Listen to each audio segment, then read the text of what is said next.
rituais, extravagâncias e muita religiosidade. De fato, no nosso meio cristão tem acontecido muitas coisas complexas que têm afastado muita gente.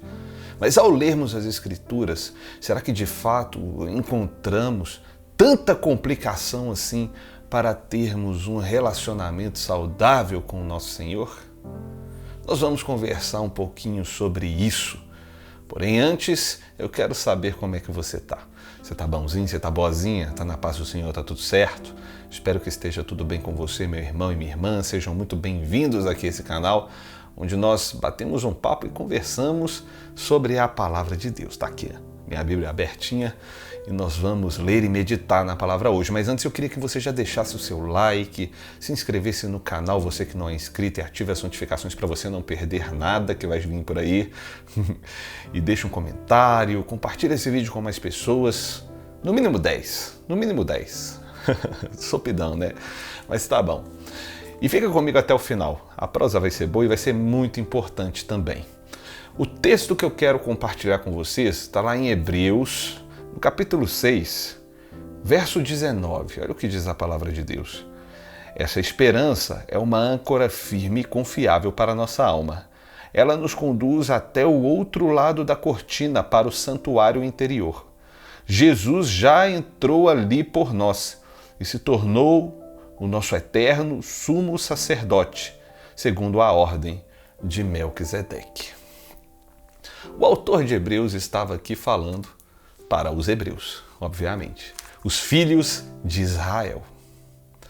E nós sabemos que dentro da religião judaica, dentro da comunidade dos filhos de Israel, existem muitas e muitas e muitas regras, mandamentos que foram necessários por um período de tempo, principalmente para a formação de uma nação, para expressar ali um caráter que Deus gostaria de ver aprovado para aquele povo, a fim de que eles fossem exemplos para outras nações.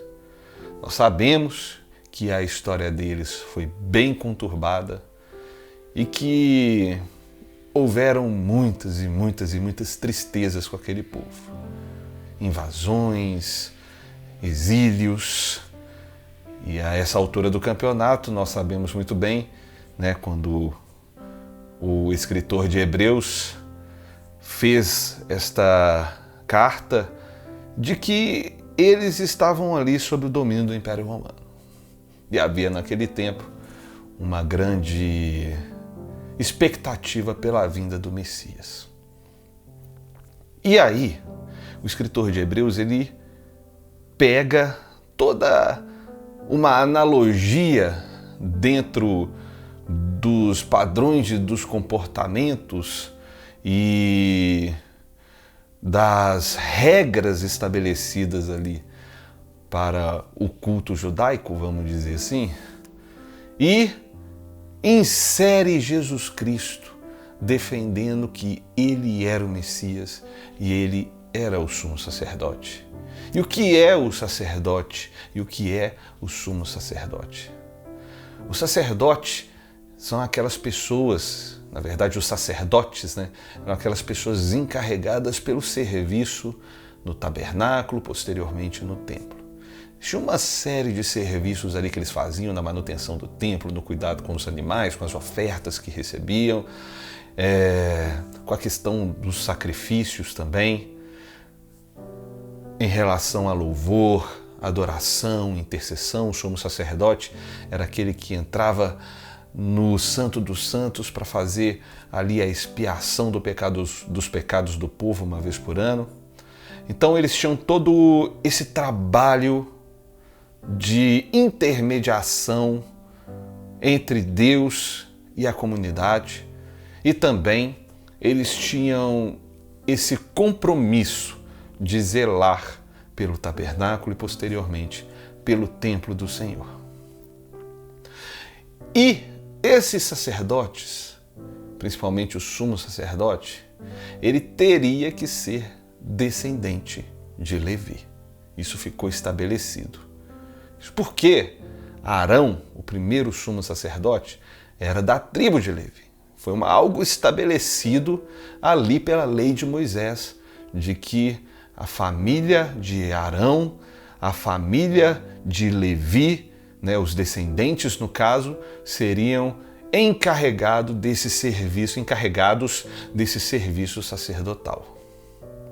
E aí quando a gente lê o texto, ele fala que Jesus é o nosso sumo sacerdote. Mas espera aí.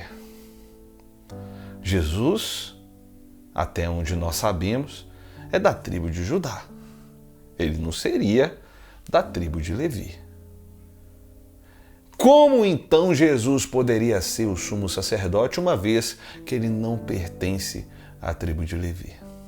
E aí vai entrar em cena um dos nomes de uma das figuras mais misteriosas de toda a Bíblia. O tal do Melquisedeque. E o Melquisedeque, como a gente pode ler lá em Gênesis, no capítulo 14, era sacerdote do Deus Altíssimo. Melquisedeque, cujo nome é Rei de Justiça, era rei da cidade de Salém, ou seja, também Rei de Paz. Ele era um homem de Deus, ninguém sabe a sua origem, ninguém sabe a sua genealogia, algo que era extremamente importante para os judeus. Ninguém sabe de onde ele veio e para onde ele foi. Só sabe que ele era um sacerdote do Deus Altíssimo. Nós podemos ler esse texto, vamos lá em Gênesis no capítulo 14 e lermos ele rapidamente, porque é muito interessante a gente pegar esse contexto aqui, tá bom? Gênesis no capítulo 14, eu estou abrindo aqui. Enquanto eu estou abrindo, se você tiver com a sua Bíblia, pode abrir aí também. Está lá no verso... Vamos pegar aqui a partir do verso 18. Olha só o que diz a palavra de Deus.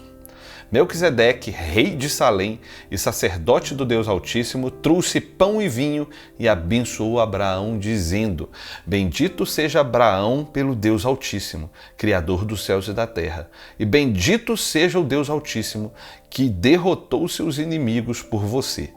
Então Abraão entregou a Melquisedeque 1/10, ou seja, o dízimo de todos os bens que havia recuperado. Esse contexto aqui é muito interessante porque Abraão foi ao resgate do seu sobrinho Ló, juntou uma galera lá do seu povo para guerrear contra alguns reis e conseguiu a vitória.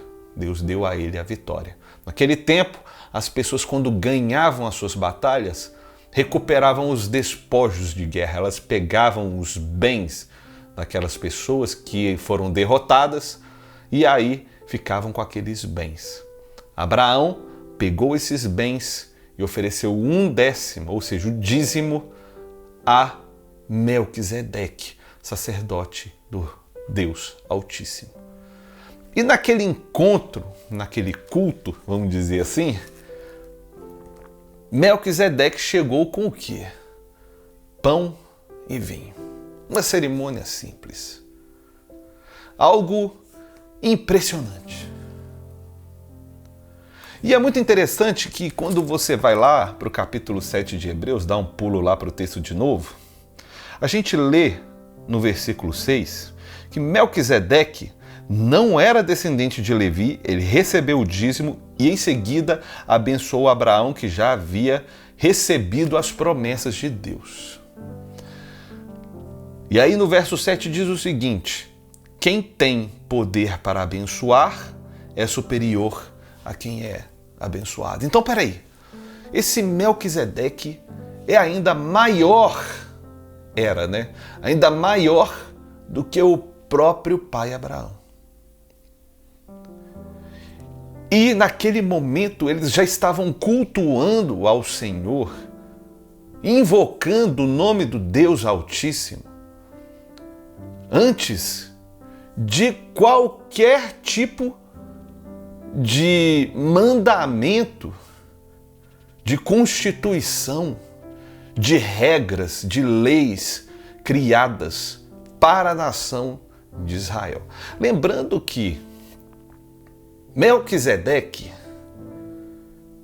é maior e anterior a Abraão.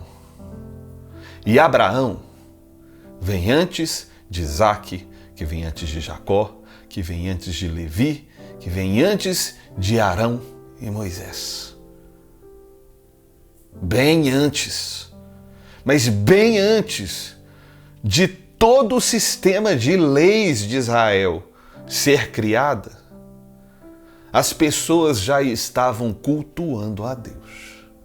Em Gênesis, no capítulo 4, no finalzinho do capítulo, diz o seguinte: Sete gerou Enos, e naqueles dias começaram a invocar o nome do Senhor. E Enos vem gerações antes de Noé, o homem do qual Deus se agradava, que garantiu a permanência dos seres humanos na Terra. Pois bem, o que a gente pode pensar com isso, com todo esse papo longo aí que a gente teve agora? Não é necessário, para você ter uma intimidade com Deus, todo um sistema religioso e muito exótico, para dizer o mínimo, que nós temos visto ultimamente. Não é necessário o templo, não é necessário uma bênção pastoral especial, não é necessário você ter todo um cumprimento de dogmas e de rituais para você ter um tipo de intimidade com Deus melhor do que poderia ser se você fosse diretamente por Jesus Cristo. Como eu disse, o sumo sacerdote é aquele que faz a intermediação entre o povo e Deus. Nós temos o nosso sumo sacerdote, Jesus Cristo, segundo a ordem de Melquisedeque. Jesus Cristo chegou apenas com pão e vinho, assim como Melquisedeque, sem complicações. Jesus é o próprio Deus vindo até nós e nos resgatando. Jesus é a comunhão em pessoa, em carne e osso, com a humanidade. Sofreu as nossas dores, lutou as nossas lutas, passou por tudo o que passamos e na simplicidade nos ofereceu uma comunhão com Deus que nenhum sistema religioso pode roubar de você. É muito bom congregar, é muito bom estar no meio dos irmãos, isso é imprescindível, faz parte da importância da igreja. É muito bom nós pertencermos a uma instituição, podemos potencializar as nossas ações aqui no Reino de Deus, como, por exemplo, ajudar mais os necessitados. Eu sei que a maioria, maioria não, mas boa parte das igrejas não ajudam, não estão nem aí para isso. Mas nós podemos ajudar mais, enviar mais missionários, quando nós temos uma organização que não precisa ser tão pesada para funcionar, mas potencializa, ajuda. Quando nós podemos sustentar pessoas para nos ajudarem no ensino da palavra, para estudarem, para obterem mais informações, isso ajuda. Mas isso não significa que se você não tiver isso daí, você é um incapaz de ter comunhão com Deus.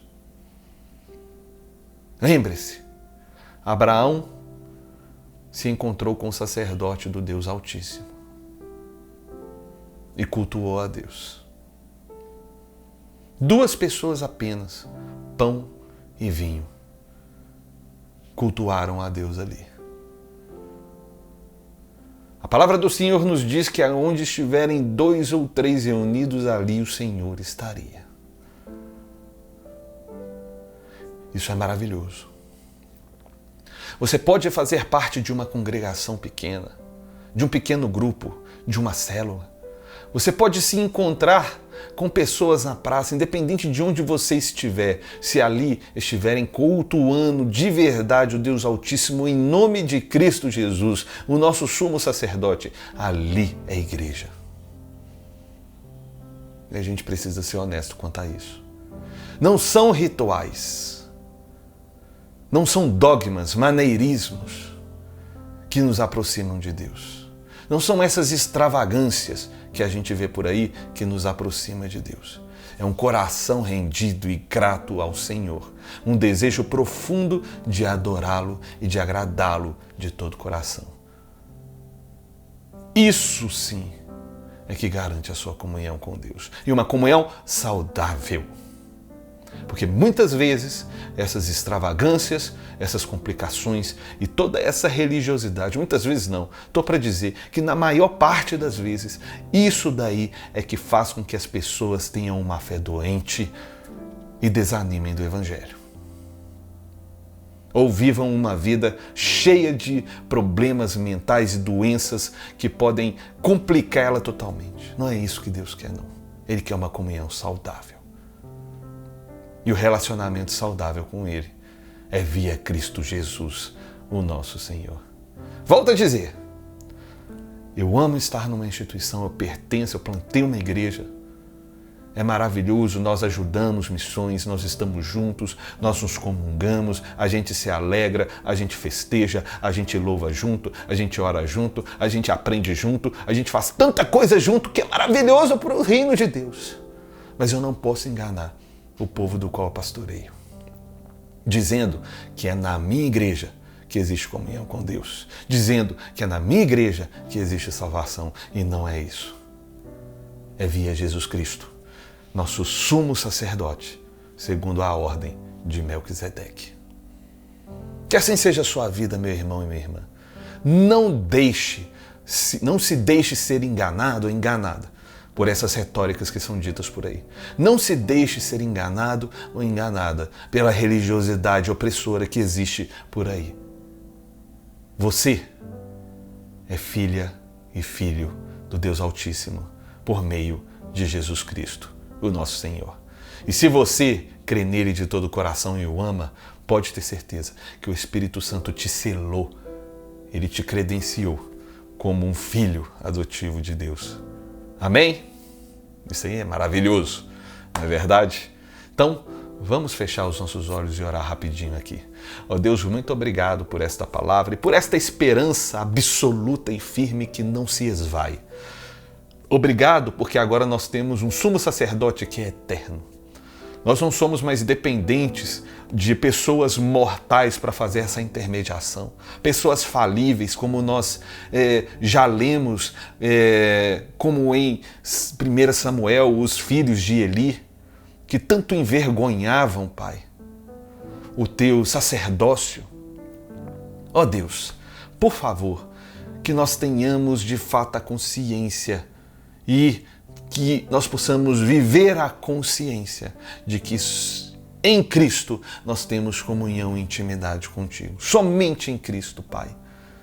Não estou aqui negligenciando ou falando palavras contrárias da importância de se congregar. Mas estou aqui apresentando para os meus irmãos a importância de se congregar, tendo a consciência de que é somente por Cristo e que se estamos juntos é por meio de Cristo. Se estamos em uma instituição é por meio de Cristo, é para fazer com que o nome de Cristo seja louvado, é para ajudar na organização, para que nós possamos alcançar mais vidas e mais pessoas para a honra e para a glória do Senhor Jesus Cristo.